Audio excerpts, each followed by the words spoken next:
Una pequeña oración para elevar la conciencia a lo que nos ha reunido aquí hoy. La escala de oro de Elena Blavatsky. Vida limpia, mente abierta, corazón puro, intelecto despierto. Percepción espiritual sin velos. Fraternidad hacia el condiscípulo. Presteza para dar y recibir consejos e instrucción. Leal sentido del deber hacia el maestro. Obediencia a los mandatos de la verdad. Toda vez que hemos puesto nuestra confianza en él y creamos que el maestro la posee. Valor para soportar las injusticias personales. Enérgica declaración de principios. Valiente defensa de los que son injustamente atacados.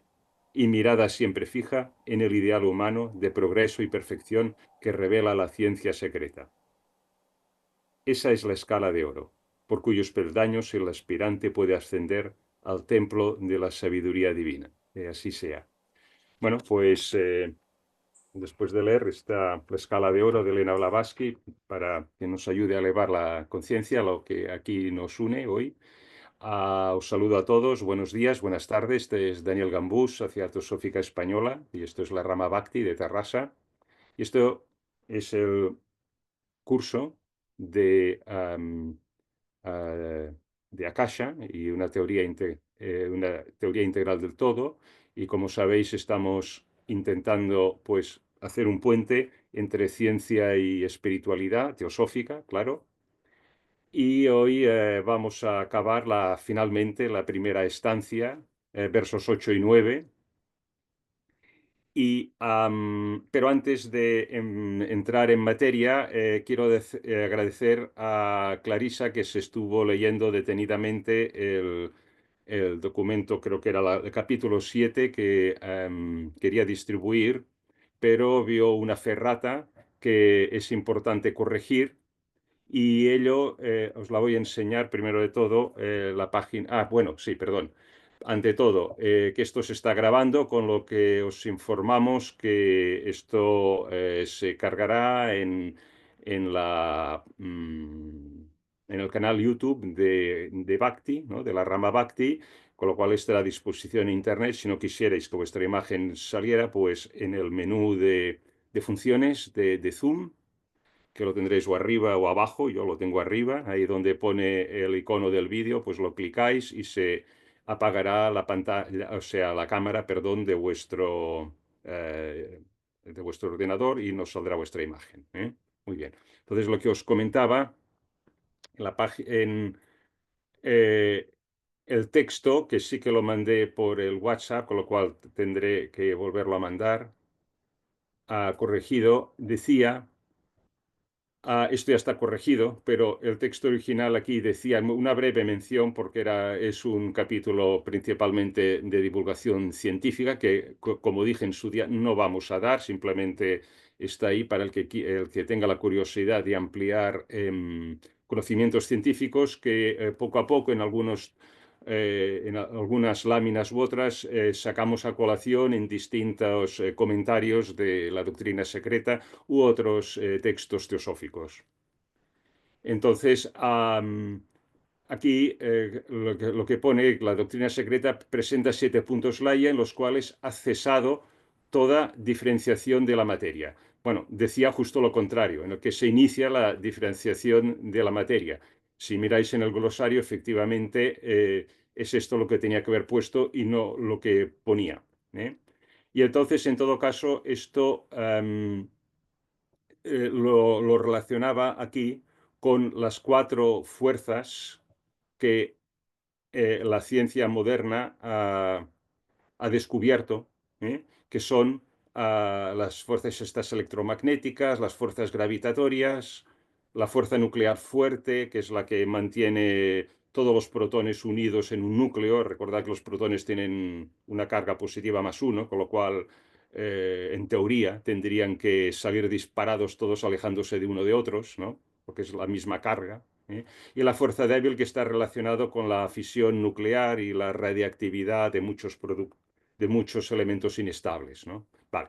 Entonces, aquí se intentaba relacionar una cosa con la otra y, bien, sí que tiene una relación porque al final, si los puntos Laia es los puntos en los cuales ha cesado toda diferenciación, cuando empieza el siguiente Manvantara, digamos que son los puntos a partir de los cuales surge otra vez la diferenciación de la materia, pero bueno, se ha de explicar bien y entonces, aunque no entraremos todavía mucho en detalle, sí que la próxima sesión vamos a hacer un monográfico acerca de los 7 puntos Laia y así adelantamos ya tema de que no sé si es la quinta o la sexta estancia, que mi ambición, aunque este capítulo que estamos viendo es estancia 1 a 3 que tiene por nombre, pero mi ambición es llegar hasta la estancia 6 para cubrir todo lo que es la cosmogénesis hasta del universo, ¿no? Hasta que a partir de no sé si ahora es la 6 o la 7 que empieza con en concreto con el sistema solar y más concretamente con la cadena de la Tierra, ¿no? Bien, pues esto vendrá posteriormente a esta sesión monográfica y vendrá el texto rectificado con esta fe errata. Disculpas, se ha generado alguna confusión y una vez más gracias a Clarisa por su atenta lectura y ver el gazapo. No sé si quieres añadir alguna cosita más, Clarisa, puesto que lo viste eso, o continúo.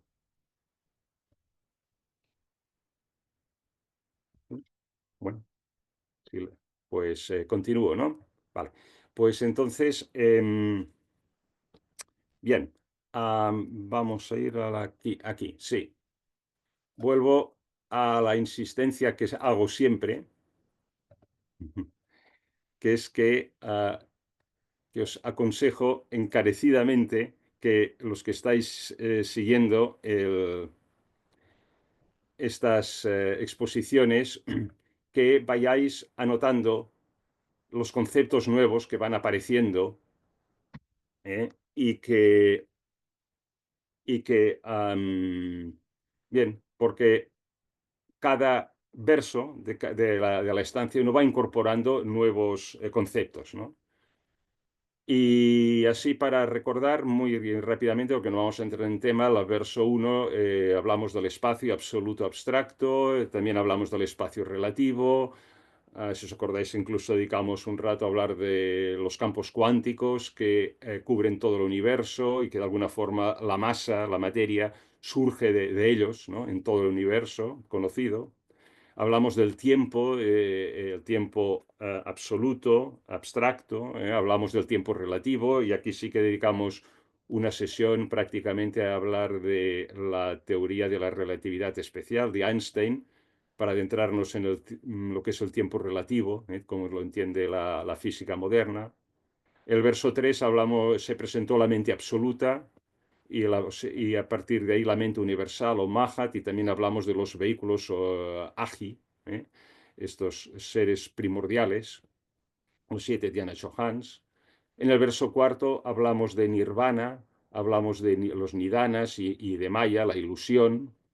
Nidana, acordanos las 12 concatenaciones de causas y efectos que generan las ruedas de renacimientos, ¿no?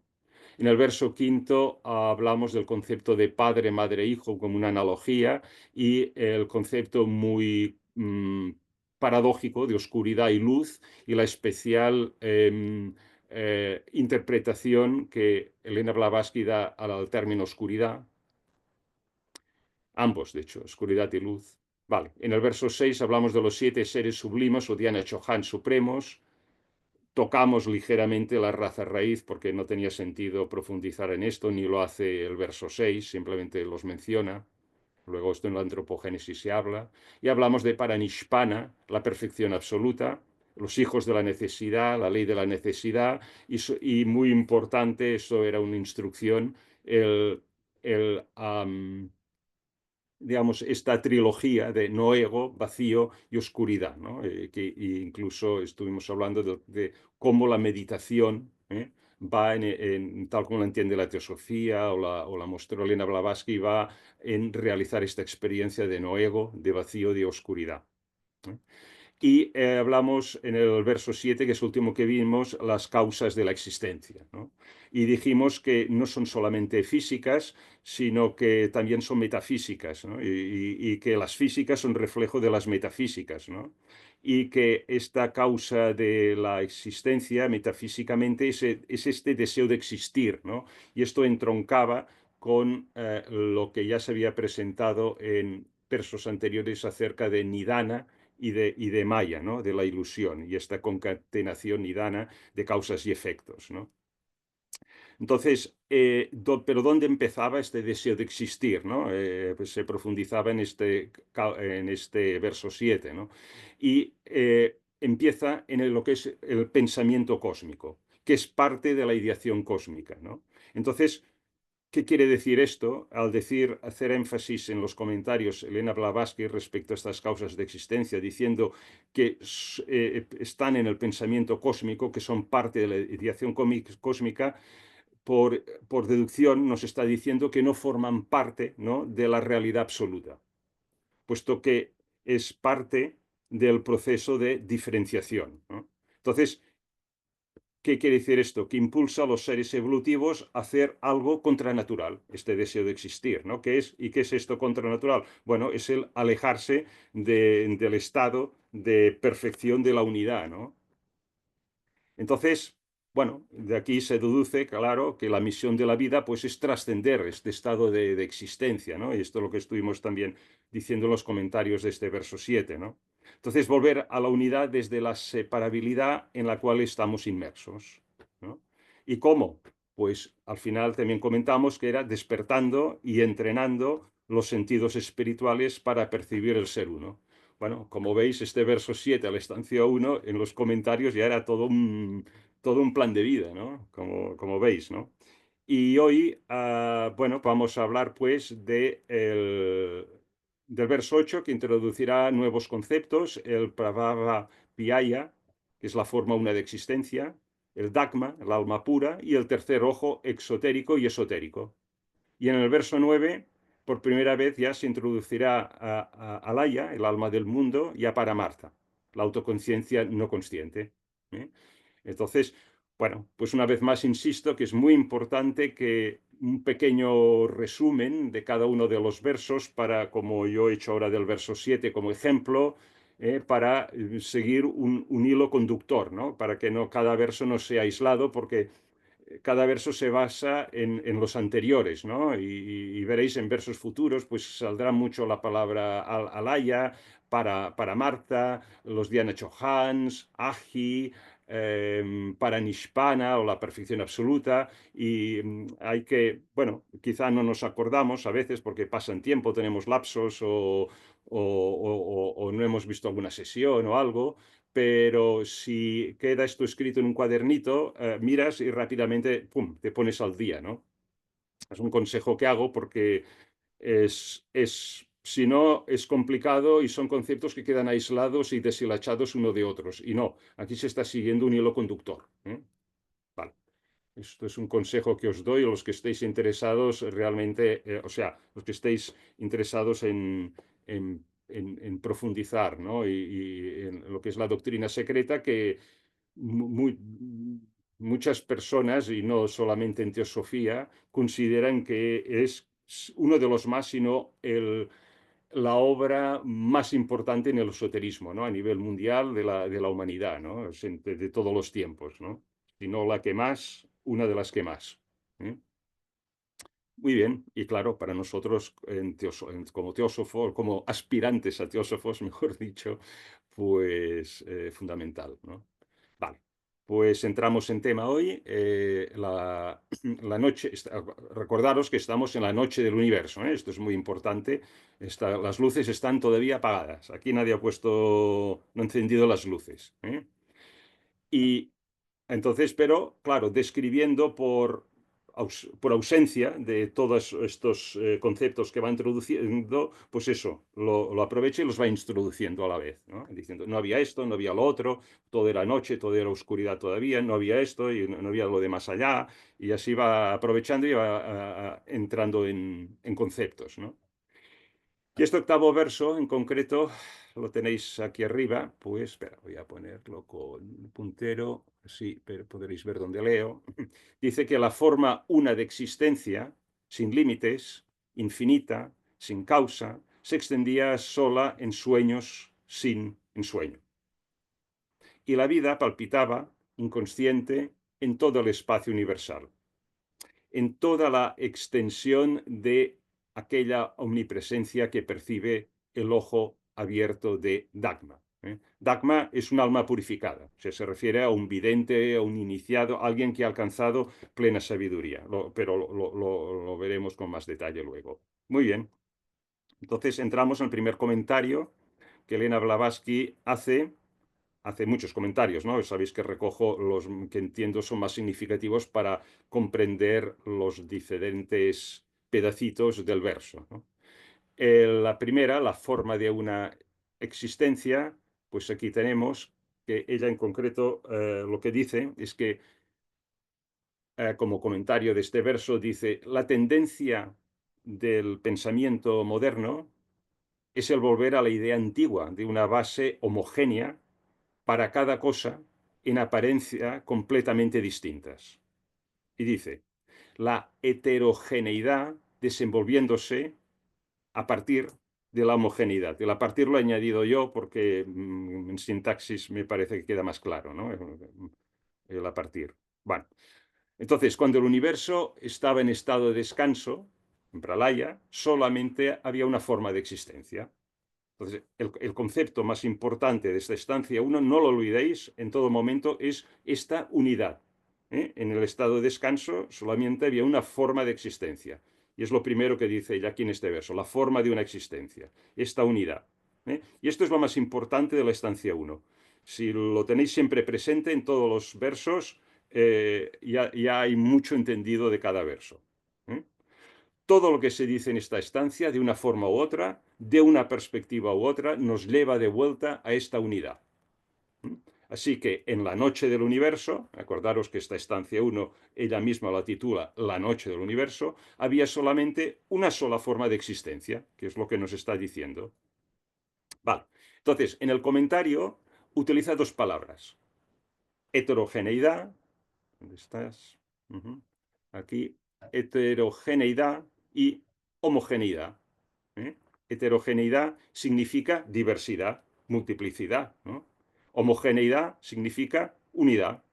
Y esto es una verdad válida en los tiempos de Elena Blavatsky, pero también válida para la ciencia moderna. Hay esta idea de física fundamental desde mitades del siglo XX, que ambiciona explicar todos los fenómenos de la naturaleza física con una sola teoría simple y elegante, como dicen. Esto los matemáticos les gusta mucho decir elegante, ¿no? Y que, por cierto, da nombre a este trabajo que estoy haciendo, que es la teoría integral del todo, ¿no? En concreto, Akasha, y el curso este lo llamo Akasha y una teoría integral del todo, ¿no? Por ejemplo, la física fundamental tiene una serie de ecuaciones que explican el universo a escala cósmica, tales como la teoría de la relatividad de Einstein, que estuvimos viendo en su día, una una de las dos grandes teorías de la relatividad de Einstein, la que se llama la especial, ¿no? Que hablaba de cómo el tiempo se contrae o se dilata, cómo el espacio se contrae o se dilata, ¿no? Y tenemos otro grupo de ecuaciones que nos explican el mundo atómico e incluso subatómico, y se llama física cuántica.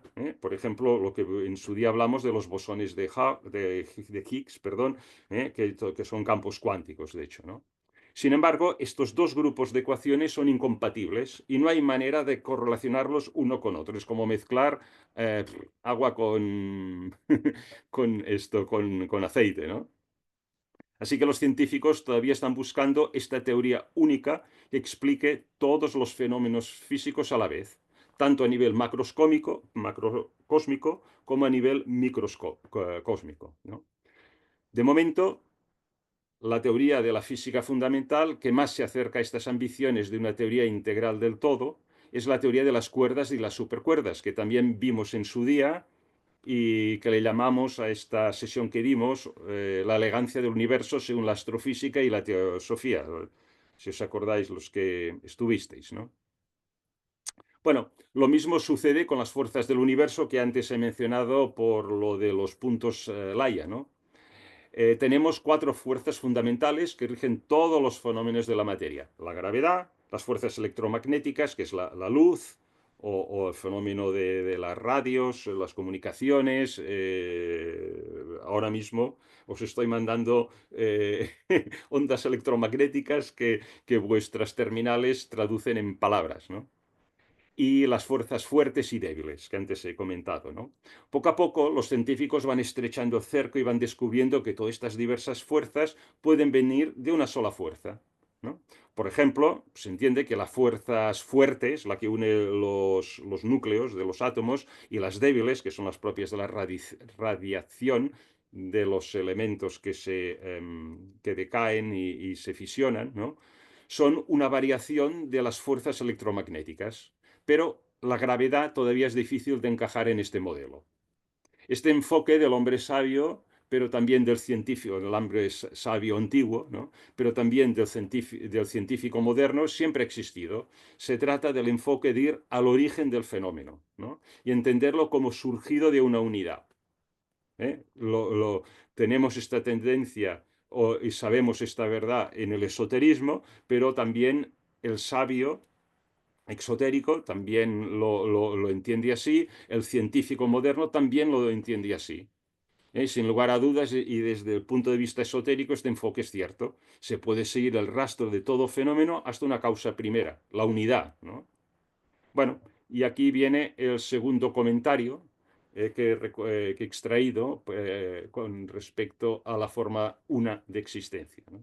Y es que dice que la doctrina secreta, dice Elena Blavatsky, lleva esta idea a la región de la metafísica y presupone una forma una de existencia como base y origen de todas las cosas. Una forma una de existencia como base y origen de todas las cosas.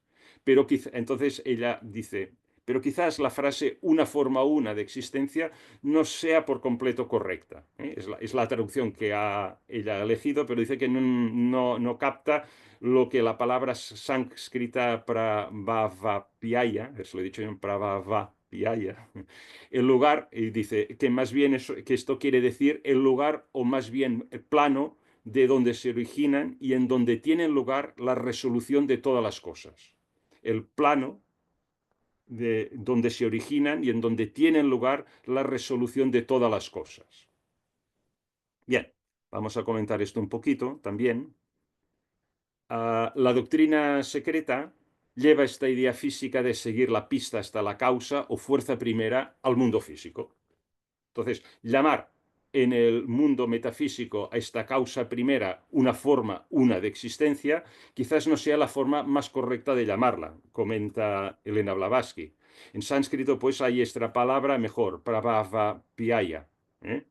Que significa, nos dice ella, supongo que será etimológicamente, ¿no? El lugar o más bien el plano en donde se originan y en donde tienen lugar la resolución de las cosas. A ver, antes de continuar, quería hacer un paréntesis diciendo, es inevitable el aprender unas pocas palabras en sánscrito cuando se estudian estos conceptos metafísicos por la limitación que tiene el vocabulario occidental que no ha penetrado tanto en estos conceptos metafísicos. Entonces sí, podemos hacer traducciones largas, ¿no? Como una forma, una de existencia, o el plano en donde se originan y en donde tienen lugar las resoluciones de las cosas, pero cuando estudiamos estos textos, pues llega un momento que ya te familiarizas con la palabra sánscrita y en el contexto en que está lo tienes claro, ¿no?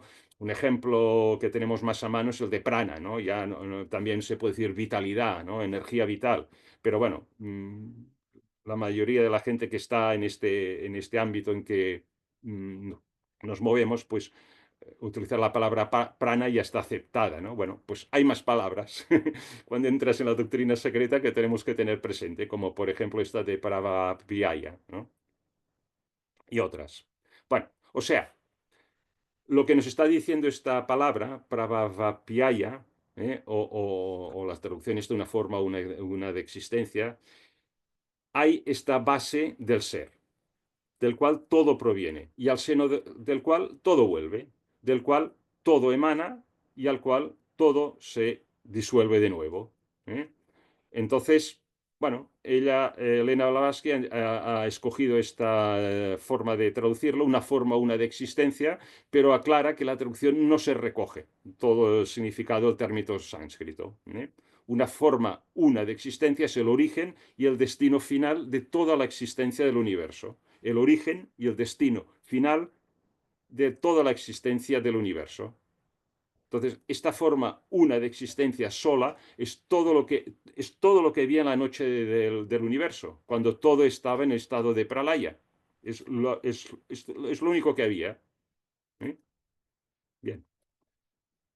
Bueno, antes de continuar, recuerdo que quien quiera decir algo, por favor, que alce la mano y en la primera oportunidad le doy la palabra. ¿Eh? Y si no veo la mano alzada, está Clarisa que me lo, que me No hay lo... manos. No hay manos, ¿verdad? Bien. Vale, Entonces yo levanto la mano. pues venga.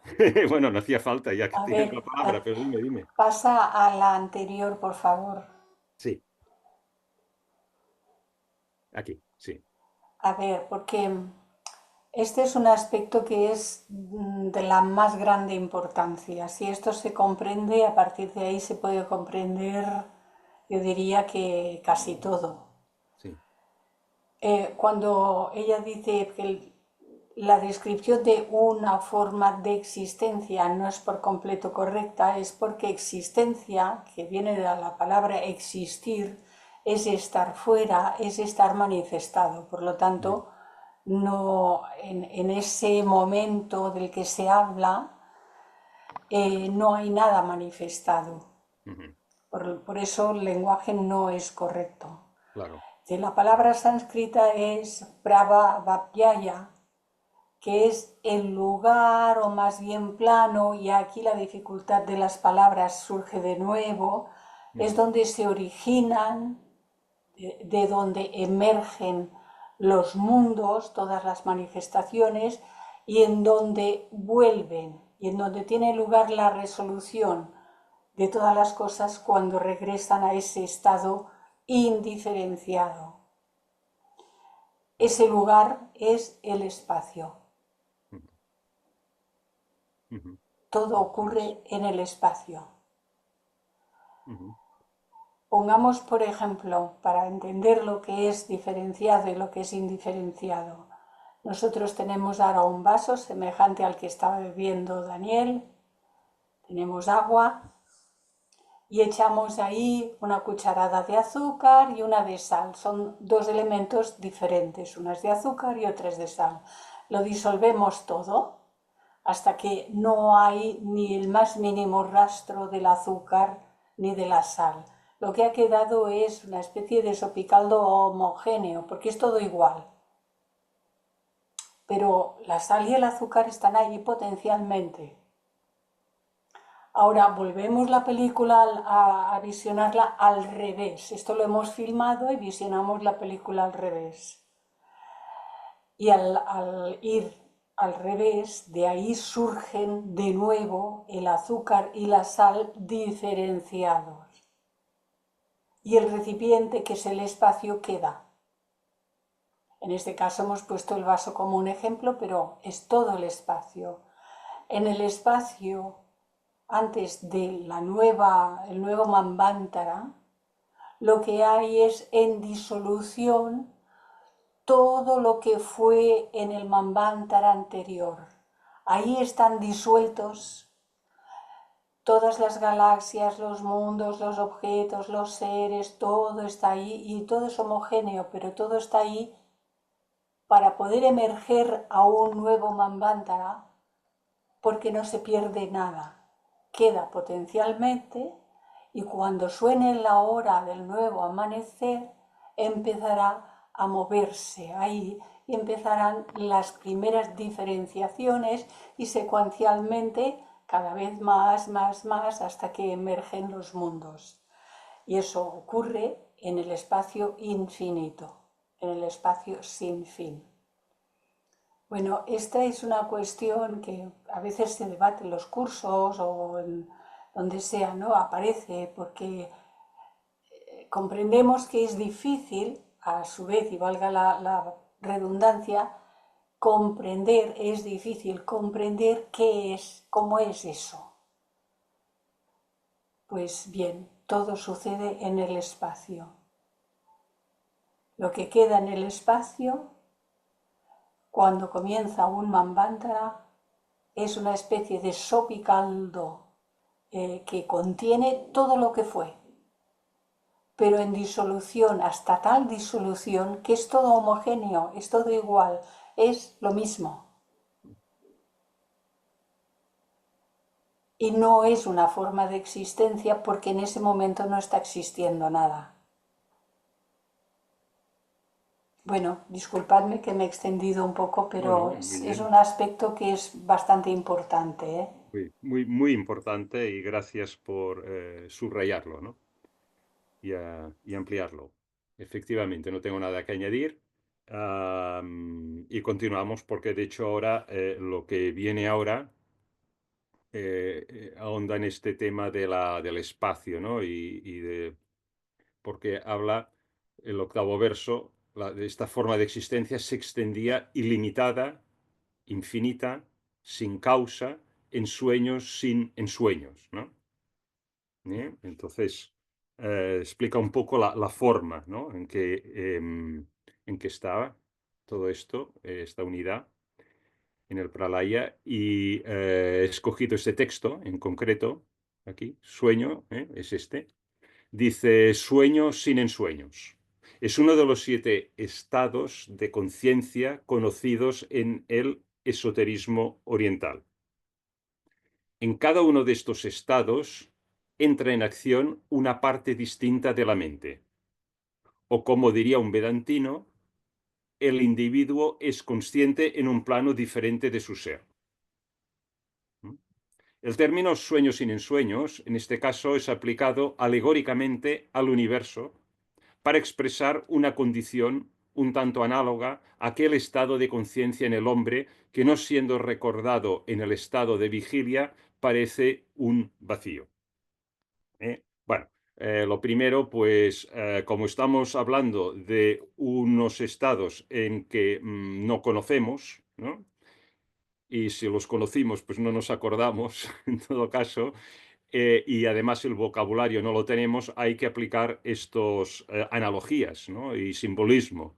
Y de ahí el término sueños sin ensueños, ella lo justifica, ¿no? Pero bueno, empecemos por el principio, porque podemos entender el término ilimitado referido a esta sola forma una de existencia, ¿no? Como que no tiene límites, ¿no? Ilimitado, aquí, que no tiene límites. Si no, si tuviera límites, habría no menos de dos formas, ¿no? Por ejemplo, la interior a ella y la exterior a ella, con lo que ya no habría unidad de una sola forma de existencia.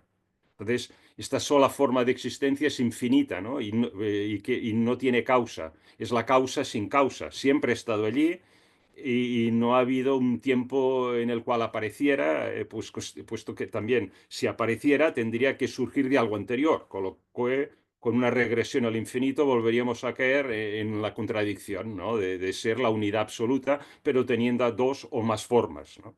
Entonces, consecuentemente, la filosofía esotérica postula que hay una sola forma de existencia, que siempre ha sido, que siempre es y que siempre será. Y en ello consiste la causa sin causa del universo. Este es un concepto fundamental y muy importante dentro de la filosofía esotérica. Fijaros que seguidamente Elena Blavatsky comenta que durante el pralaya del universo, la sola forma de existencia está en un estado como de sueño sin ensueño, ¿no? Utilizando una analogía, ¿no? Y añade que este es uno de los 7 estados de conciencia conocidos en el esoterismo. A ver, en el texto, a ver, de hecho, no habla mucho más de esto, pero bueno, ya que lo menciona, vamos brevemente a describir estos 7 estados de conciencia sin entrar en el tema, pero para que entendáis. Primero, la analogía y bueno, y de paso introducimos este concepto, ¿no? Los tres primeros estados de conciencia, según el esoterismo. Bueno, primero la palabra ensueño, ¿no? Ensueño es algo así como una representación fantástica de quien duerme, ¿no? Es la película que vemos mientras dormimos, ¿no? Y nos acordamos de ella, claro, si no. Entonces, las siete conciencias. Primera, tenemos nuestra conciencia despierta, que es la que estamos ahora, ¿no? Estamos despiertos, supongo que estáis todos despiertos, que nadie está durmiendo, y en este estado percibimos el mundo externo con nuestros sentidos, ¿no? Entonces, la segunda conciencia es una conciencia cuando dormimos y soñamos, ¿no? En este estado de conciencia, como que estamos dormidos, no percibimos el mundo externo, solamente percibimos un mundo interno que nuestra mente, o mejor dicho, nuestro cerebro físico, está creando durante el sueño, los ensueños. Luego hay un tercer estado de conciencia que es el de dormir profundamente, ¿no? Pero sin soñar, sin estímulo alguno proveniente de la mente, a través del cerebro. Cuando despertamos, recordamos este dormir profundo sin soñar con un estado vacío, ¿no? Entonces este estado sucede entre estados en los cuales soñamos mientras dormimos. Y lo que diremos de ellos es que estaba totalmente inconsciente, ¿no? He dormido, ¿cómo he descansado? Que no me acuerdo de nada, ¿no? No recuerdo nada, ¿no? Sin embargo, Elena Blavatsky dice que no es que estuviéramos inconscientes, estábamos conscientes en el estado que ella se refiere, pero en un estado completamente diferente del cual al despertar no hemos podido retener ningún recuerdo. Y ello es así porque estamos acostumbrados a estados de conciencia en los cuales hay percepciones de objetos, ¿no? Estoy aquí, estoy allá, estoy sintiendo esto, estoy sintiendo lo otro, ahora me pica la cabeza, ahora tengo sed, etcétera, ¿no? Pero el estado de dormir sin soñar es un estado en el cual el sujeto y el objeto son uno y el mismo. No hay separación entre ambos. ¿Mm? Nuestro cerebro físico, que es a través del cual recordamos cosas, a menos que esté entrenado con la práctica de una vida espiritual y la meditación, no puede retener ninguna percepción de este estado de unidad. Esto es muy importante. Y a causa de ello le parece que estaba en un estado inconsciente. ¿Eh? A este respecto, acordaros de que en el sexto verso de la estancia esta uno que estamos comentando, se describía este estado como un estado de no ego, de vacío y de oscuridad. Va en este sentido. ¿Eh? Parte del entrenamiento de la vía espiritual es aprender a permanecer en este estado de unidad, de no dualidad entre lo que soy y lo que percibo fuera de mí, de forma consciente. Entonces, si realmente desarrollamos la habilidad de permanecer conscientemente en este estado de unidad, entonces entrenamos nuestro cerebro a retener esta experiencia en su memoria. Y esto abre todo un ámbito de evolución de nuestra conciencia, pero no vamos a hablar de ello, claro, porque esto sería una sesión o varias sesiones. En todo caso, es por ello que en el octavo verso dice que el universo había entrado en un estado de sueño sin ensueño durante el pralaya, que es un estado de unidad sin separabilidad. Entre sujeto y objeto no hay separación.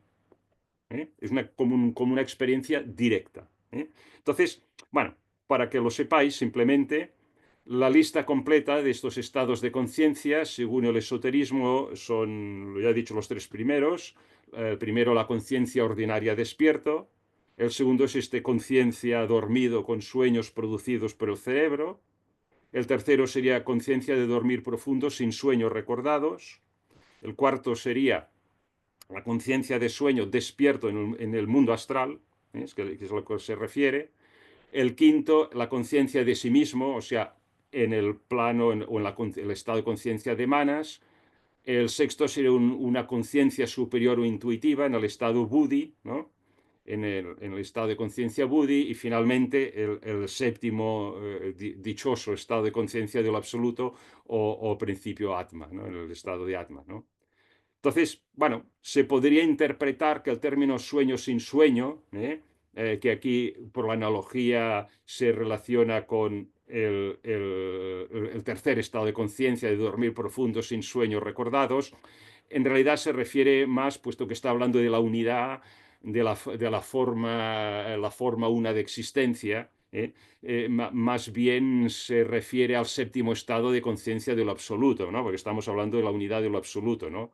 Y que la descripción anterior sea más fidedigna ese estado aventuroso. Pero bueno, la analogía es el defecto que siempre, las limitaciones que tienen las analogías, ¿no? Muy bien, pues si no hay comentarios voy al siguiente.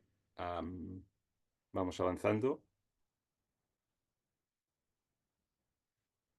Y vamos a comentar pues la última parte del octavo verso, ¿no? La vida pulsaba inconsciente en todo el espacio universal a través de esa omnipresencia que percibe el ojo abierto del Dagma. Vale. Entonces, primero clarifica lo que es Dagma, ¿no? Y dice, no, pero vamos a hacer primero, antes de ir al comentario de Elena Blavatsky, quería hacer una pequeña introducción, ¿no? Porque la estancia dice que la vida pulsaba inconsciente en ese estado primero, ¿no? De unidad, esa forma una de existencia, ¿no? O, bien, entonces, la vida pulsaba inconsciente, pero recordemos que utilizamos el término inconsciente porque no es consciente tal como nuestro cerebro está acostumbrado a ser consciente de las cosas, ¿no?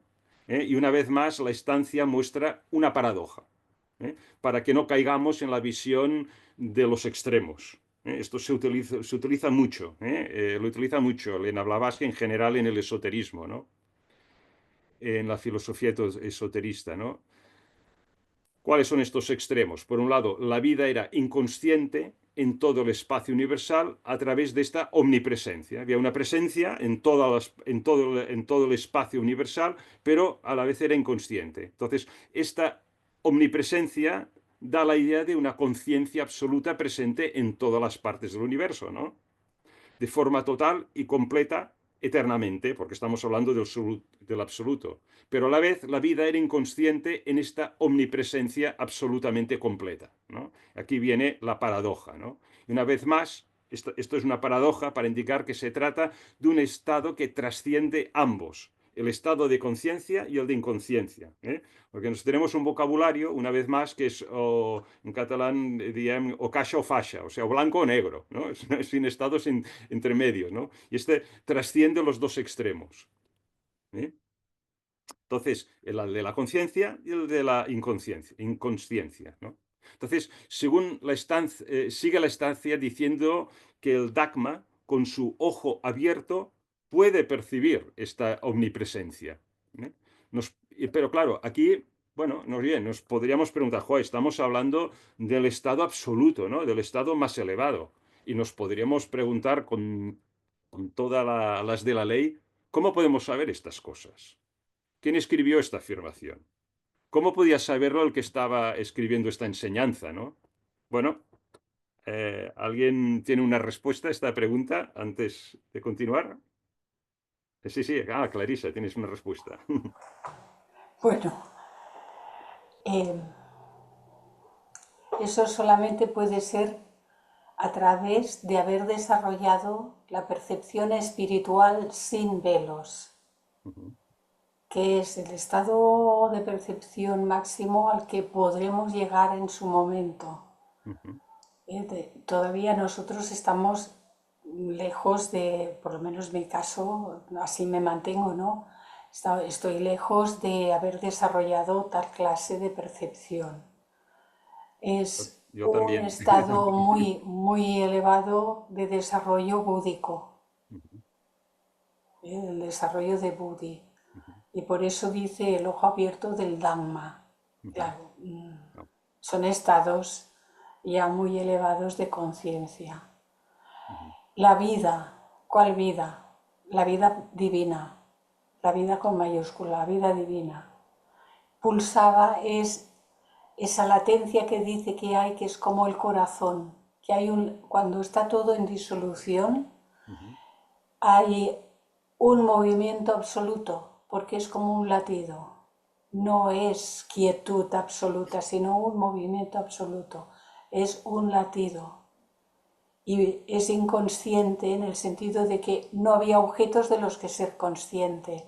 Por eso es conciencia absoluta, pero es inconsciente de cosas porque no hay cosas. En aquel momento todavía no hay diferenciación, no hay cosas. Ujú. Y bueno, pues nada, era un poco decir que algún día desarrollaremos nuestra potencialidad y podremos percibir, ¿ves? Nos haremos conscientes y podremos percibir, tendremos el ojo abierto y podremos percibir lo que ahora no percibimos. Pero, bueno, podemos intuir algo, tal vez. Ujú.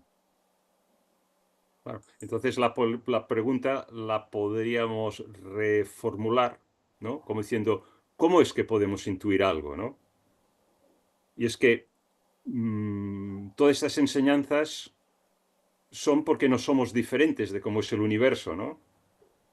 Entonces, por ejemplo, recordemos la máxima del templo de Delfi, ¿no? Conócete a ti mismo y conocerás el universo, ¿no? Entonces, no hay separación, en realidad, no hay separación entre el universo y nosotros mismos, con lo cual podemos tener esta intuición, ¿no?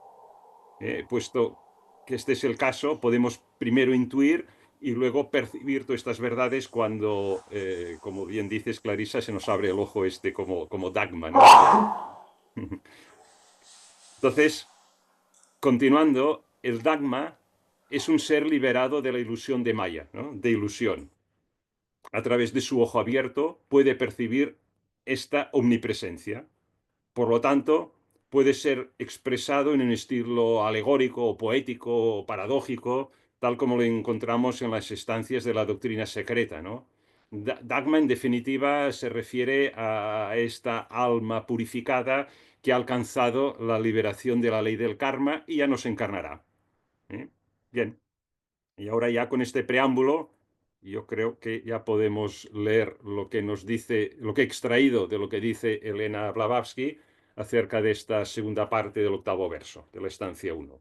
Y dice, Dagma significa alma purificada, uno que se ha convertido en Jivan Mukta, el más elevado Mahatma.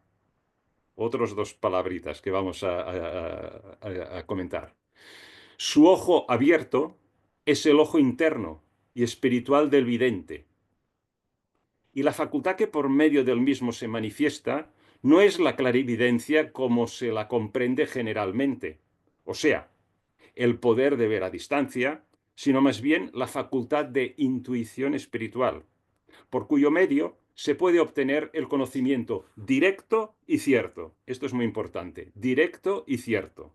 Esta facultad que se halla íntimamente relacionada con el tercer ojo, continúa la cosa, ¿no? Vale, entonces, ya, primero aclaraciones de estos palabritas sánscritas nuevas que aparecen.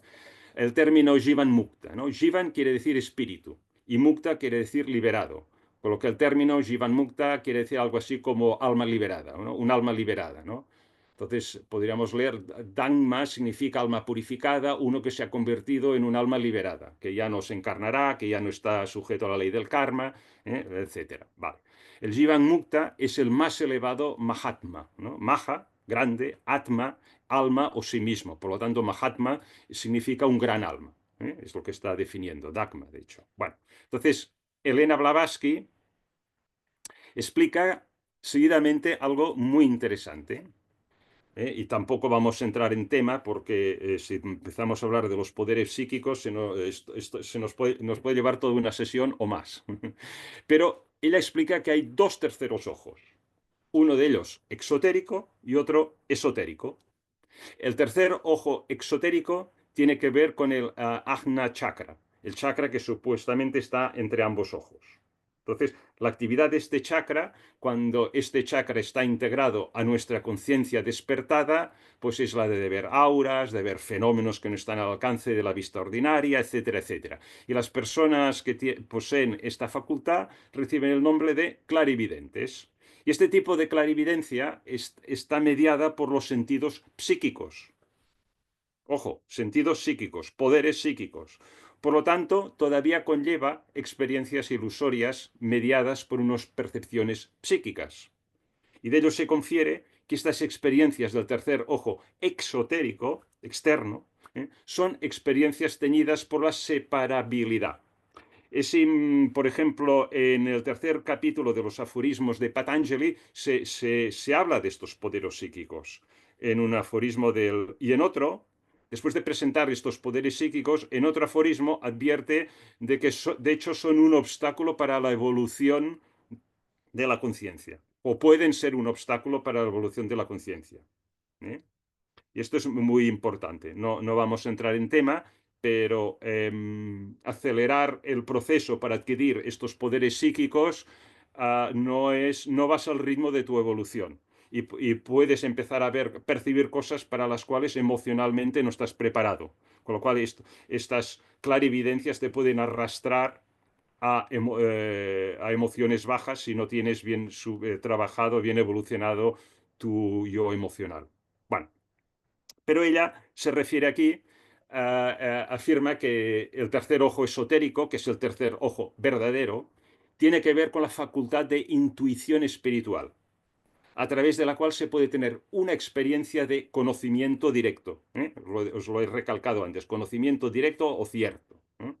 Y es que a través de la intuición espiritual no estamos teniendo una experiencia fuera de nosotros mismos, con nuestros sentidos externos, sino que nos volvemos uno con el objeto de percepción. De alguna manera estamos reproduciendo esa unidad que está en el pralaya, en el que, como decía antes Clarisa, no hay objetos porque todo está integrado, no hay sujeto-objeto. Lo estamos en nuestra escala de microcosmos, ¿no?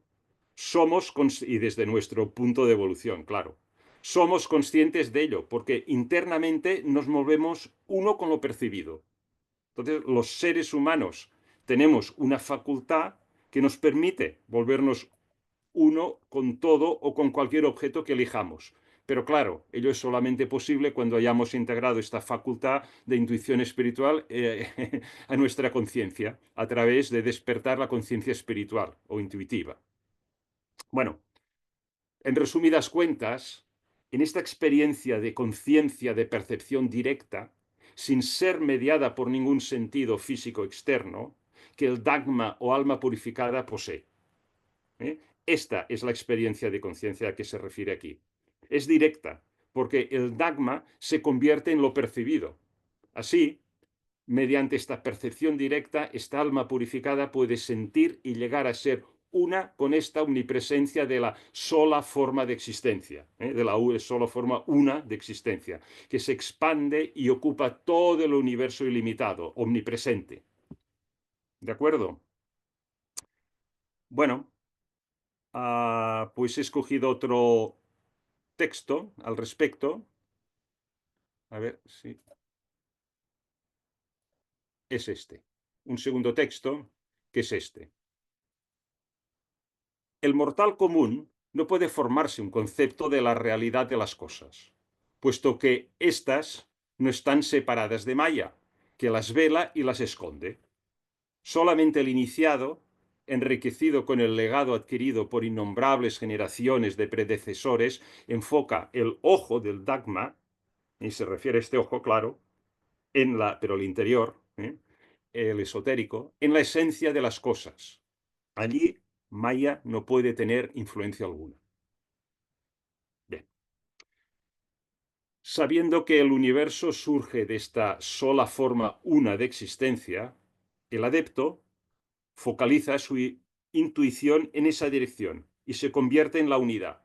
Y conoce las cosas que percibe en su esencia unida con la sola forma de existencia, sin que la percepción se vea influenciada por la ilusión de la separabilidad. Es esa experiencia que en versos anteriores definía como el vacío, no ego, oscuridad. ¿Os acordáis? Muy importante, verso 6. Entonces, la dirección que este comentario indica es que el estudiante tiene que enfocar sus percepciones en lo que le une con el objeto percibido y no lo que le separa. Bueno, esto dicho así queda muy bien, pero vamos a aplicarlo, ¿no?, a nuestras vidas, ¿no? ¿Qué implica esto? Bueno, tiene implicaciones éticas, tiene implicaciones en nuestras motivaciones, tiene implicaciones en nuestras voluntades, en nuestras creencias, en nuestras ideologías adoptadas, en la manera que nos interrelacionamos, en definitiva, en todos los aspectos de la vida. ¿Eh? ¿De acuerdo? Porque tenemos que buscar siempre la parte práctica, de ello, y podéis meditar al respecto. No sé si alguien quiere hacer algún comentario de esto o de alguna otra cosa antes de que pasemos al verso 9.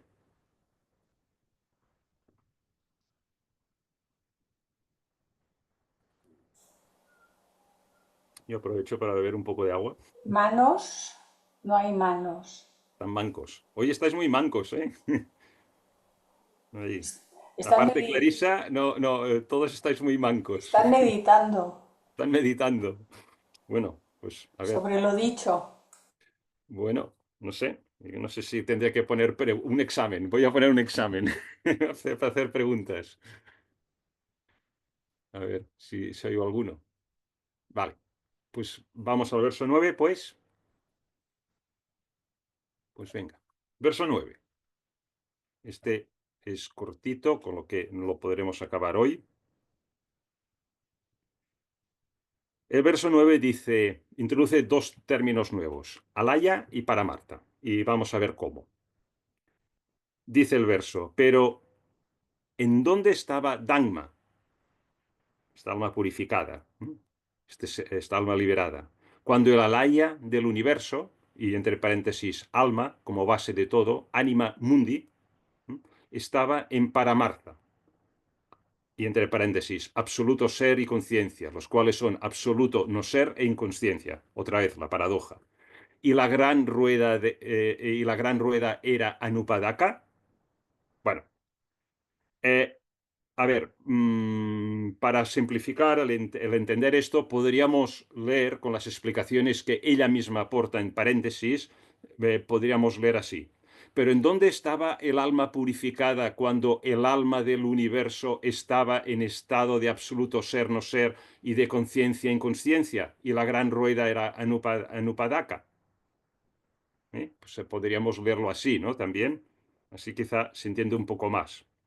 Entonces, la gran rueda se refiere a los ciclos de actividad e inactividad, ¿no? De los Manvantara y el Pralaya del universo. O también, a ver, siempre hemos de entender la doctrina secreta cuando habla de estos procesos, son como plantillas que los podemos aplicar tanto al universo como a cualquier otro ciclo de evolución que se dé en el universo. Puede referirse a ciclos de evolución terrestre, al del sistema solar, tal, ¿no? Siempre es aplicable, ¿no? A gran escala o en menor escala, ¿no? Y Anupadaka, aparte de esto, es un término sánscrito que significa sin padres, o sea, huérfano, ¿no? Entonces, teniendo en cuenta todo esto, podríamos No, hacer una nota, no es huérfanos, bueno, sin padres, ¿no? sin padres, pero no, Sí. no puede ser huérfanos porque no han tenido nunca padres. Ah, bueno, vale, sí. Vale. Bien. Lo compro. Sí, sí. Si no has tenido nunca padres, pues eso, ¿no? Aunque suene paradójico, ¿no? Pero vamos de paradoja en paradoja, A ¿no? ver, es Lisa. que Ujú. en realidad lo son por sí mismos porque alcanzaron ese estado en anteriores manvántaras y lo son Ujú. por sí mismos. Bien. Ujú. Algo así. No, algo así, ¿no? Porque Bien. claro, es difícil ponerles palabras a todas estas Claro, cuestiones, claro. como ya sabes. Sí, sí, en ello estoy, ¿no?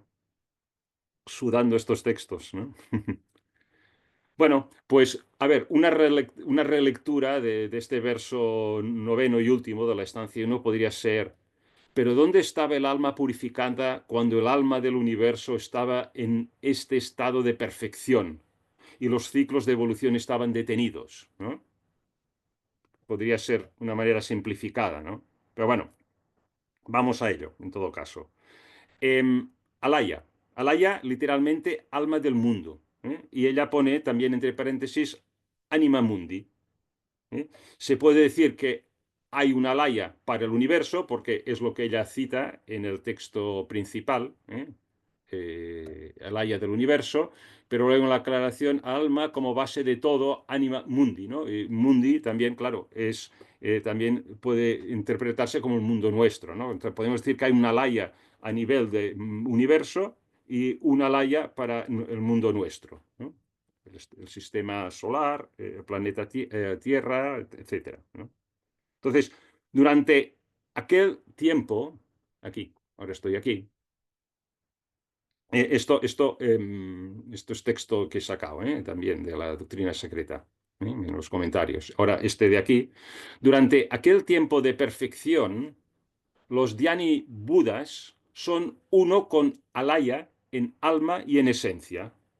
Hasta el hombre fuerte en yoga, meditación mística entre paréntesis, es capaz de unir su alma en ella. Entonces, los Dhyana Budas son los 7 seres primeros emanados cuando el universo salga de su noche. Son ahora, durante el Pralaya, uno con Alaya, en alma y esencia. ¿Eh? ¿Sí? Vale. Están en disolución como la sal y el azúcar, Como el ejemplo que decías antes, pero exacto. están Están. Sí, sí. con la capacidad de volver a emerger y manifestarse. Y así será a partir del próximo. Dentro de un ratico. Yendo un ratico, sí, para la tercera estancia, para la tercera estancia será. Entonces, esto no es nirvana, dice, sino una condición próxima a él. Está hablando de alaya, ¿eh? Estamos hablando de alaya, ¿eh? Atención, muy importante esto. En teosofía, nirvana es la condición de lo absoluto, en el estado descrito en el verso anteriores, ¿no? De conciencia no consciente. Conciencia no consciente, esta paradoja, ¿no? Que solamente puede tener lugar en el plano más elevado. Entonces, alaya es la primera emanación del plano absoluto, es lo primero que surge, ¿no? Cuando empieza el proceso de diferenciación, pero sin que haya diferenciación todavía. ¿Eh? Perdón, Enrique, sí, querías decir algo. Hola, bueno, buenos días. Adelante. Sí, la pregunta va orientada en cuanto a ese Anima Mundi, ¿no? Hmm. ¿Tiene o no tiene Maya ese punto de Anima Mundi? Bueno, estamos El- hablando el- de el- Alaya, ¿no? No, no tiene, Bueno, no no tiene, no tiene. tiene, claro que no. ¿Por qué? ¿Lo dices? Yo lo digo porque en los Shastras bélicos, el Ujú. único que no tiene velo de ignorancia es para Brahman. Todo lo demás es ignorancia. Fíjense que de Mula Prakriti sale Alaya, ¿no? Y Mula Prakriti Hmm. sí tiene la capacidad de crear porque tiene los tres gunas en una fusión que se llama pradana. Entonces sí hay maya. Eso es lo que crea. Ajá. Bueno, a ver. Sí, esa es la condición, Sí, digamos, sí, te entiendo. fundamental de los Vedas. Sí, pero fíjate tú, Alaya es la primera emanación del plano absoluto, ¿no? Así Alaya, digamos que es el segundo plano del cosmos, si el primero fuera el plano absoluto, ¿no? Que surge desde el plano primero de la realidad absoluta o solo la forma una de existencia, ¿no? Entonces, en este segundo plano de Alaya ya hay un estado de conciencia, en esto tiene razón, pero es un estado de conciencia consciente de la unidad y todavía participando de ella. Por lo tanto, es un estado próximo al nirvana, ¿no? Entonces, mm, en realidad hay muchos estados de unidad. Podemos pensar que nos iluminamos y entonces alcanzamos la unidad y se acabaron las encarnaciones y el ciclo de la evolución, ¿no? Pero esta no es la visión de la teosofía, ¿no? Se dice en teosofía que hay incluso 12 niveles de nirvana o de iluminación y cada nivel describe un grado de realización de la unidad cada vez más profundo y que de alguna forma cada manvantara solo puedes aspirar a ese nivel de nirvana, ¿no? Porque es la limitación de ese Manvantara, el tope de evolución que puedes alcanzar. Entonces, Enrique, en resumen, la conciencia de Alaya, el alma universal, es una conciencia de unidad. Y el nirvana está más allá de esta conciencia de unidad. ¿Eh? Y por esto he puesto aquí esto de aquí, ¿no? Que de Mula Prakriti, que es la sustancia precósmica, ¿eh? Ese plano intermedio entre el absoluto y la manifestación, de él surge Alaya, ¿no? Y es el paso anterior a Akasha, que sería entonces ya el quinto, el quinto plano, si empezamos a contar desde el último para atrás, ¿no?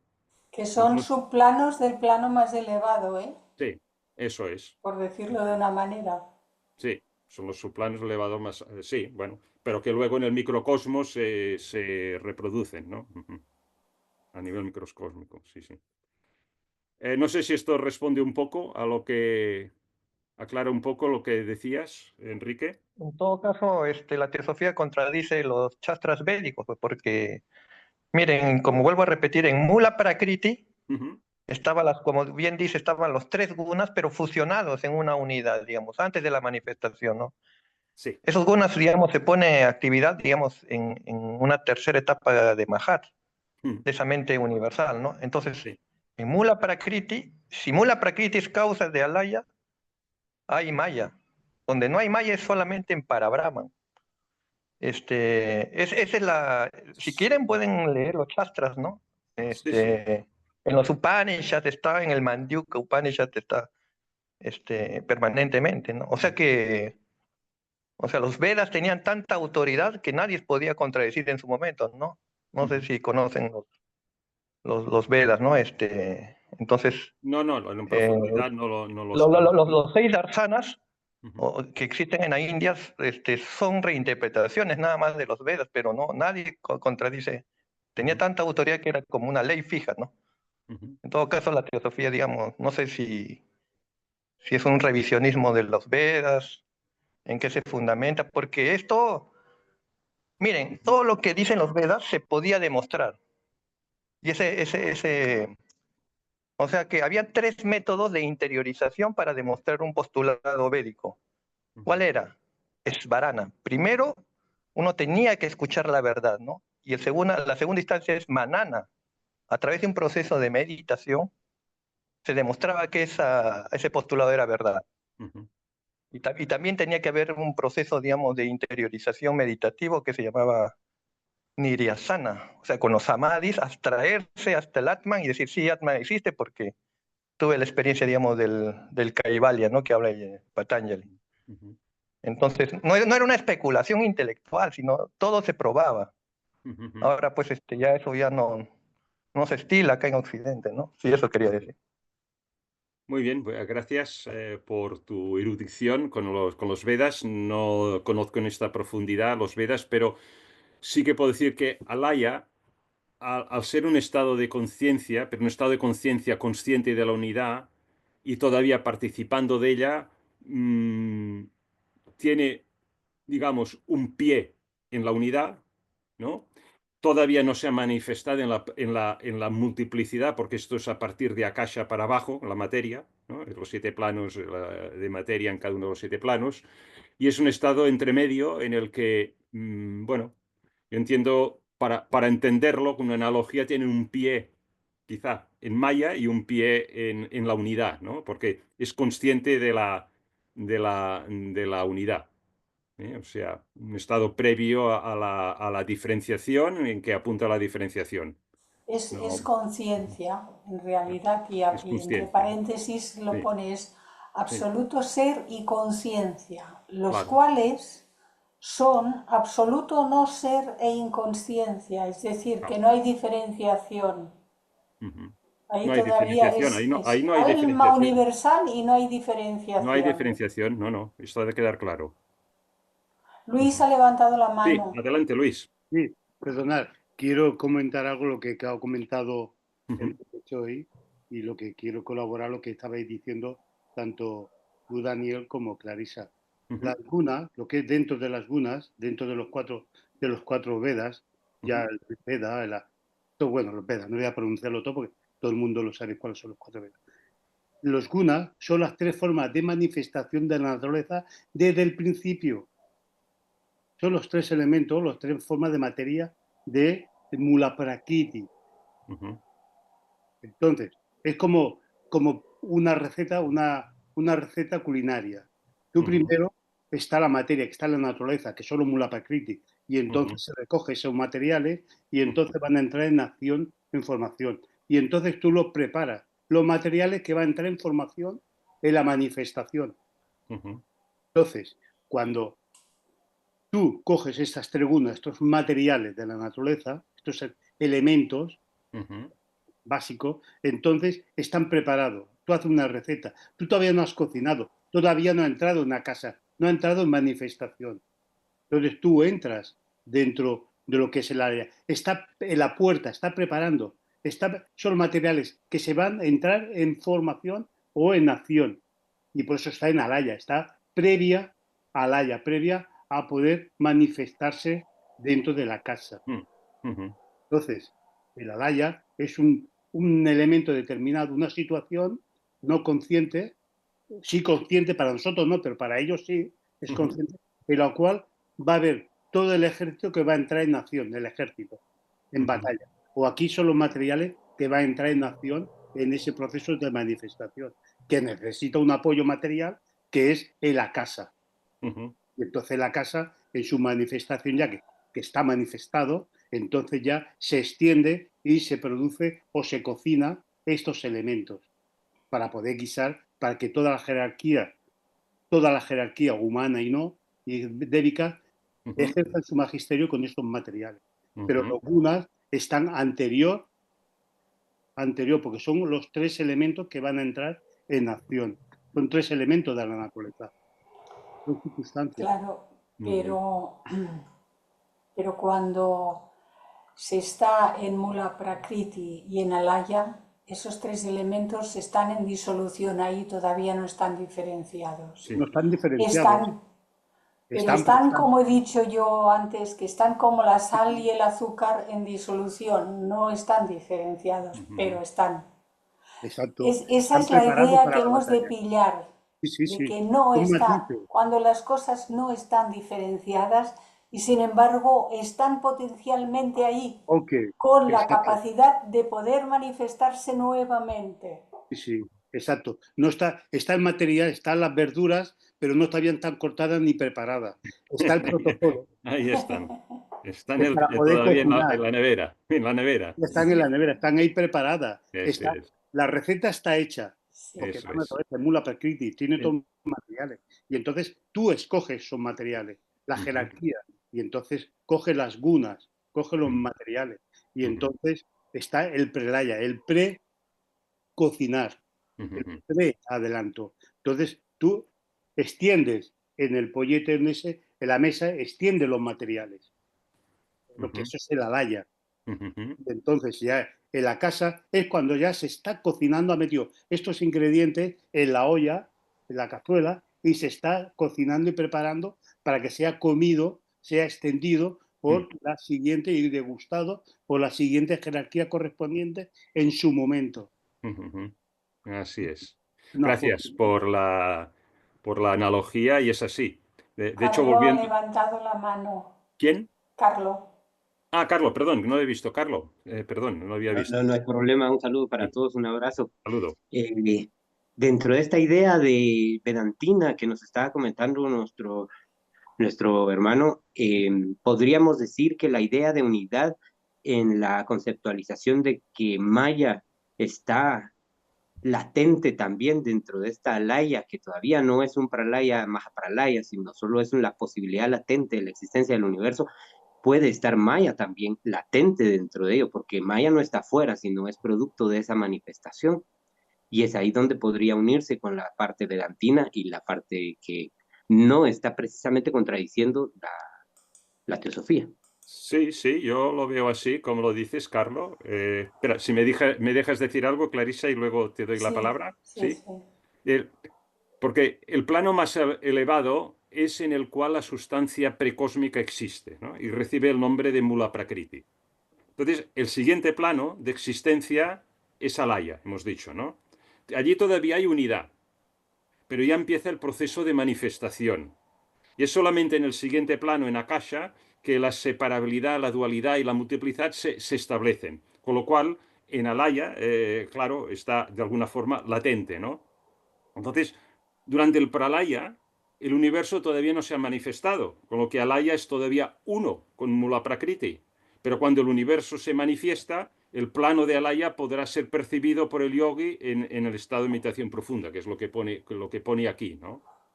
Y no sé si eso lo digo para que no perdamos el sentido que está dando aquí Elena Blavatsky en el verso, ¿no? Pero Clarisa, querías decir algo tú también. Sí, a ver, quizás la idea, si la despojamos de complicaciones, Ujú, la idea es que cuando todo está en disolución en el espacio universal, ujú, todo está potencialmente.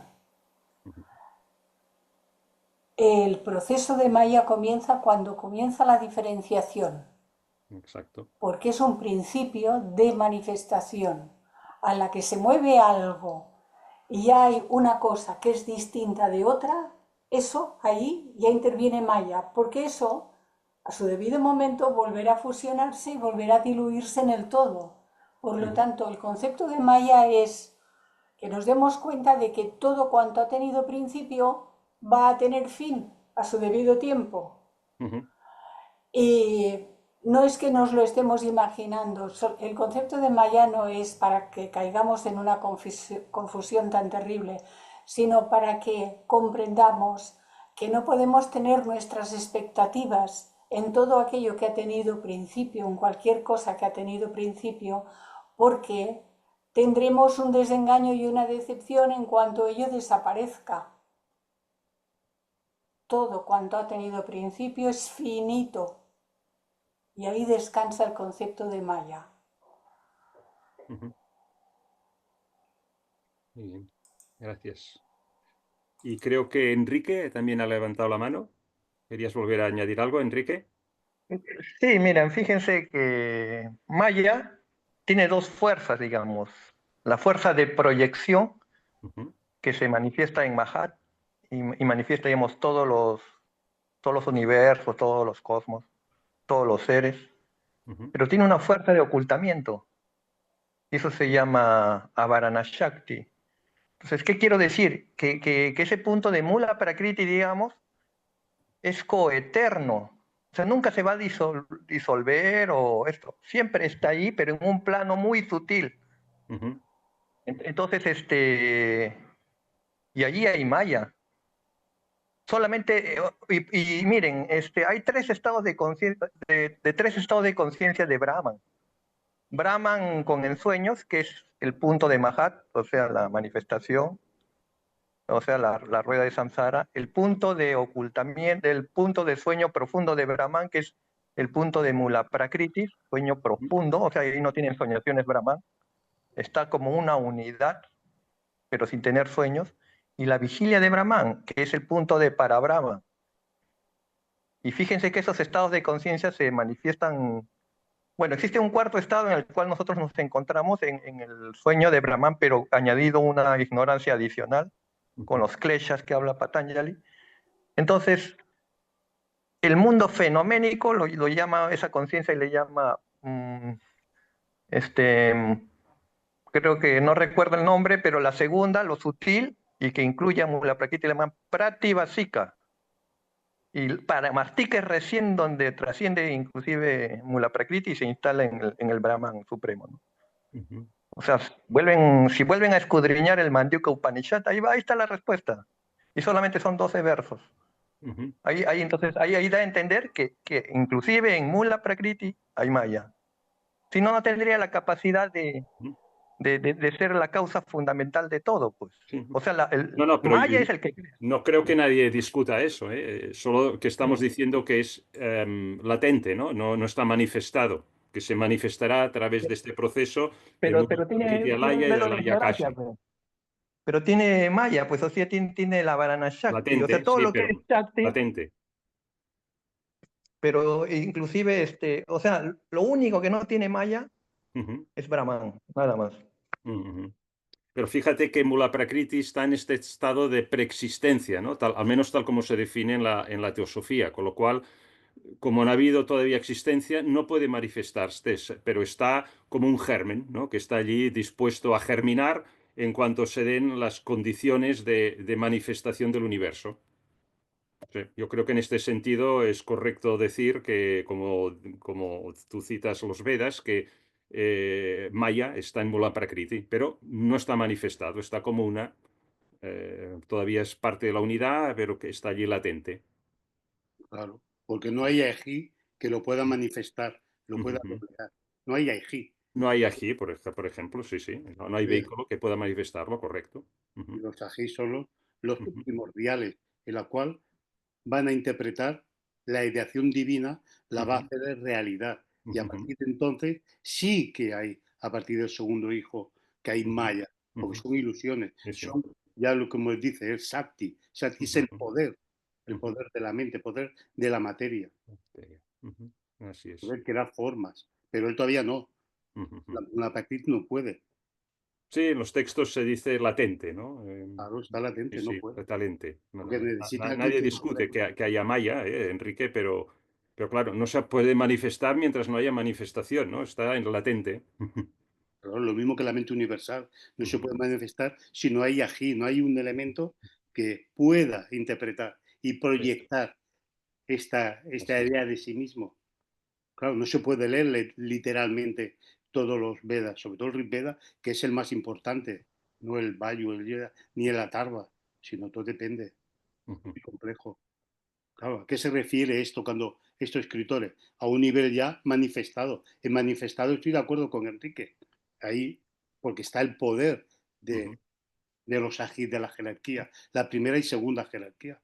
Pero eso es a partir de aquí, Exacto, de la casa. de casa. Correcto, eso. Ujú, ujú. Ahí lo de casa es, ¿por qué? Porque ya está estructurado. Sí, Todos los átomos sí, están ya, el segundo elemento, lo que es la segunda emanación, ya está, ha creado la exacto. estructura. Pero Aquí todavía podríamos decir, si queremos modular la presencia de Maya en cada uno de estos 7 planos, aquí está dormido o durmiente, ¿no? Aquí está ya inminente que se va a manifestar y está aquí ya se preparándose. manifiesta plenamente, ¿no? Ok, La Maya, pues para poderle una modulación. sí, Así sí, sí. creo es como lo presenta la teosofía, no sé. Es lo que te he dicho antes de los ingredientes cuando va a hacer Eso es. una cocina. Primero Eso es. prepara los materiales, Ujú, pero previamente está en el campo, está Mula Prakriti, está integrado. ujú, Entonces tiene que haber alguien, tiene que haber algo que lo separe, las estaciones. Hay una serie de estaciones que separa los productos y después llega los grandes iniciados o los ají ujú. y produce y lo prepara el caldo de cultivo para poder crear, que es lo que antes he comentado Clarisa con la esponja, el sal, el azúcar y todo Correcto, sí, sí. está preparado. No, es una buena analogía. Y después lo calienta, que ya es otra historia. Ujú. Si os parece, vemos el concepto Vale. de Paramarta, que es lo último que nos falta ver, y brevemente Anupadaka, que este es un momentín, y así cerramos el noveno verso y esta sesión. Si más o menos esto ha quedado claro, en la medida que podemos tener claro estos conceptos tan abstrusos, ¿no? Claro. Bueno, pues aquí. ¿En dónde estaba Dagma cuando la Laya del universo estaba en Paramarta? Y el Paramarta es absoluto ser y conciencia, los cuales son absoluto no ser e inconsciencia clara, ¿no? Entonces, bueno, mm, a ver, aquí es importante, quizás, mm, Paramarta dice el texto que he escogido, o sea, es autoconciencia en sánscrito. Sva. Entonces dice Swa Samvedana, o la autorreflexión que se analiza a sí misma. La autorreflexión que se analiza a sí misma. Y viene de las dos palabras parama, por encima de todas las cosas, y arta, comprensión, ¿no? Para Marta, o sea, para Marta, ¿no? Bueno, lo que nos está diciendo esto, o al menos yo lo entiendo así, es que después del periodo de evolución, la diferencia entre las mónadas antes y después de acabar dicho periodo manifestado consiste en que las mónadas al principio eran inconscientes de la unidad, porque estaban en este estado de paramarta, que autoconciencia, ¿eh? Es decir, en un estado de autoconciencia no consciente, contrariamente al estado de conciencia de estas mismas mónadas al final del Manvantara. Entonces es como en el dormir sin sueño, ¿no? Como el ejemplo que ponía en el verso sí, en el verso anterior, ¿no? Da la impresión de que no somos conscientes porque no nos acordamos de nada. Entonces, con el entrenamiento espiritual, la persona en sueño profundo puede mantener el estado de conciencia, es consciente de unidad, es consciente de que no hay diferenciación y del vacío, ¿no? Entonces, lo mismo sucede con las mónadas. Antes del inicio del periodo de actividad, estas están en el estado de conciencia inconsciente.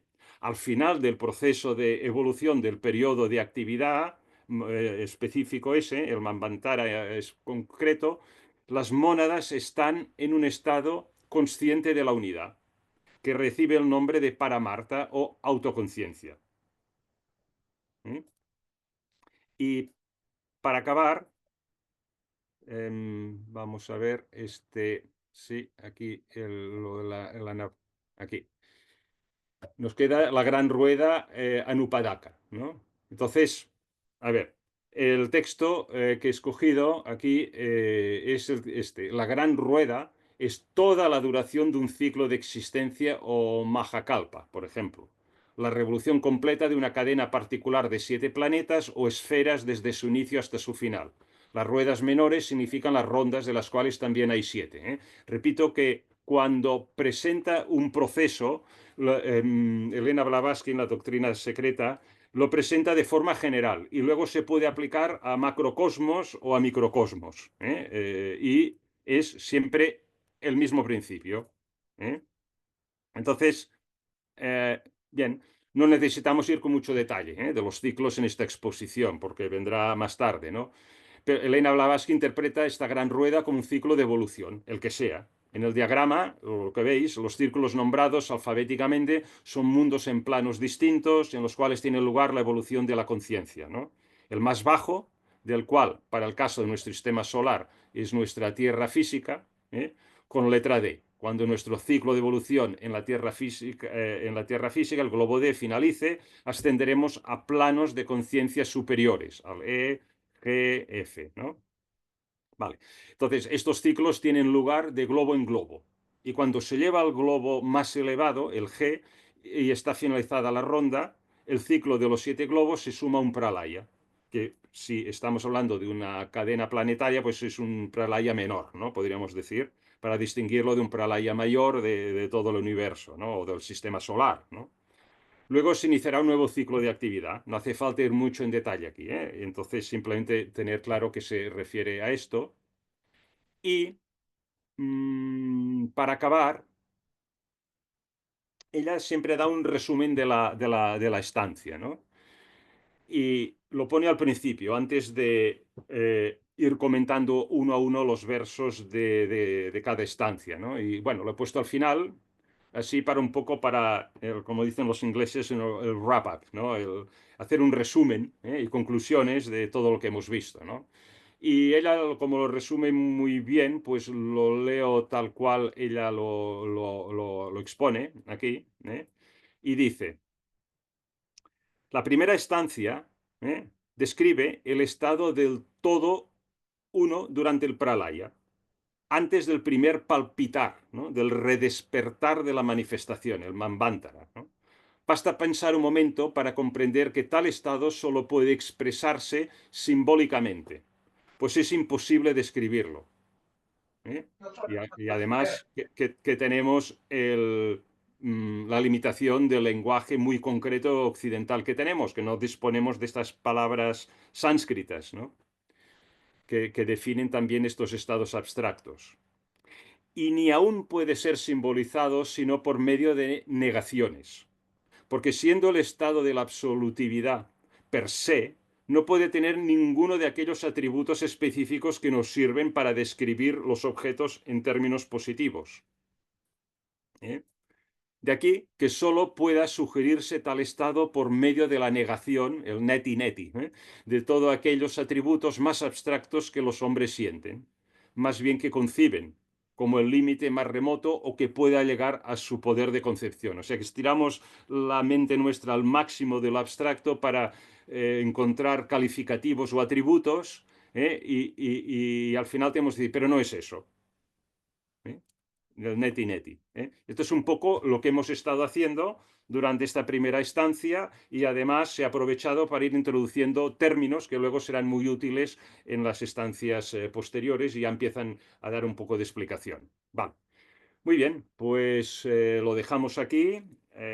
Son las 7:30 hora española. Llevamos 1 hora y media, ya está bien. Si alguien más quiere decir algo.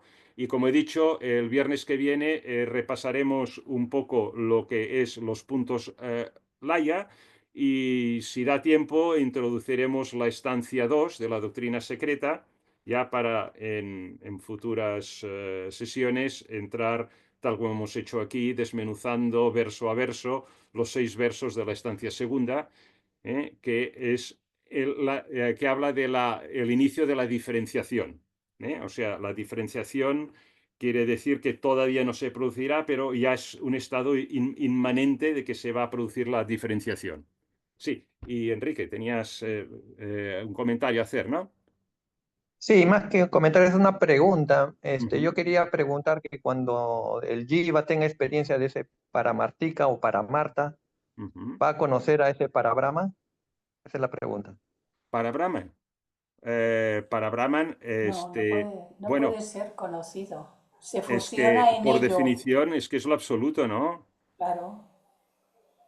¿Sabe por qué lo Entonces, digo? Porque sí, en el Mandika Upanishad, ujú, o sea, uno va trascendiendo, pues trasciende el mundo físico, el mundo sutil, el mundo sí, causal, y cuando ya está en Paramarta, sí, conoce al Brahman, pues, y puede decir Aham Brahmasmi, pero con convicción de que ha tenido experiencia, ¿no? ajá. A pesar Bueno, que es algo inmanifiesto y no se puede explicar, pero ahí sí se bueno, tiene la a experiencia. ver, Enrique, si me permites, acuérdate que antes he dicho que en teosofía hablamos de 12 nirvanas, ¿no? O 12 estados de iluminación, o sea, cada manvantara, sea a nivel planetario o a nivel de sistema solar, el que sea, o a nivel universal, el que sea, ¿no? Tiene sus límites de estado de conciencia tope que puedes aspirar a alcanzar en ese ciclo de evoluciones, ¿no? Entonces, bueno, se supone que un ser evolutivo, muy evolutivo, que vaya pasando por manvántaras sucesivos y sacando nota máxima, ¿no? Por ponerlo de alguna forma, se puede acercar a este estado de Parabrahman, pero por definición, Parabrahman no. Ahora, yo no lo sé, ¿no? Si un estado muy avanzado de muchos manvántaras pasando por los distintos 12 estados de nirvana se puede llegar al paranirvana y entrar, formar parte del Parabrahman, no lo sé, se me escapa, la verdad.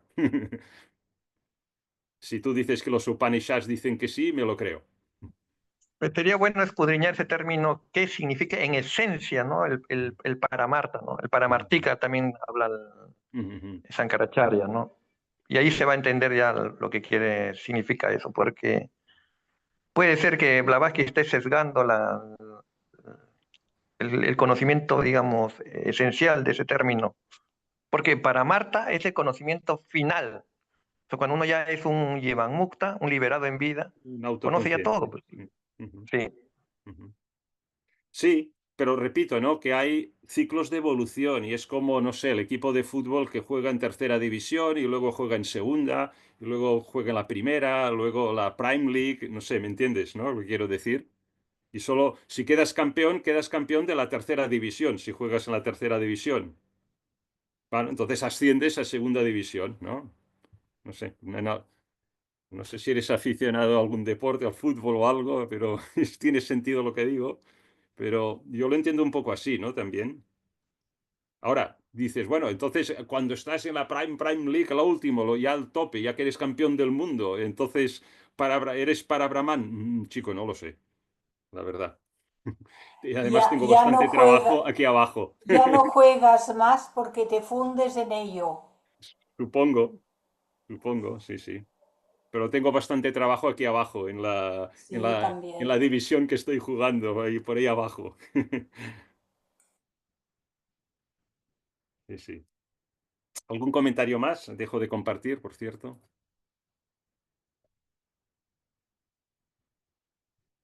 Bueno, despides el encuentro para que pueda dejar de Ah, grabar. sí. Muy bien, pues muchas gracias por haberos conectado. Ha habido un diálogo muy interesante después del principio que solamente Clarisa intervenía. Os agradezco, me gusta que las sesiones sean así, muy interactivas. Y bien, como he dicho, la próxima sesión, el viernes que viene, hablaremos de los puntos Laia y luego y quizá introduciremos la segunda estancia y continuaremos ¿Me das el esta aventura. título del Bueno, próximo pues viernes? sí, te lo pondré ahora te lo pondré ahora, pero son los puntos Laia, ¿eh? Aclaraciones de los puntos Laia, puedes poner algo así.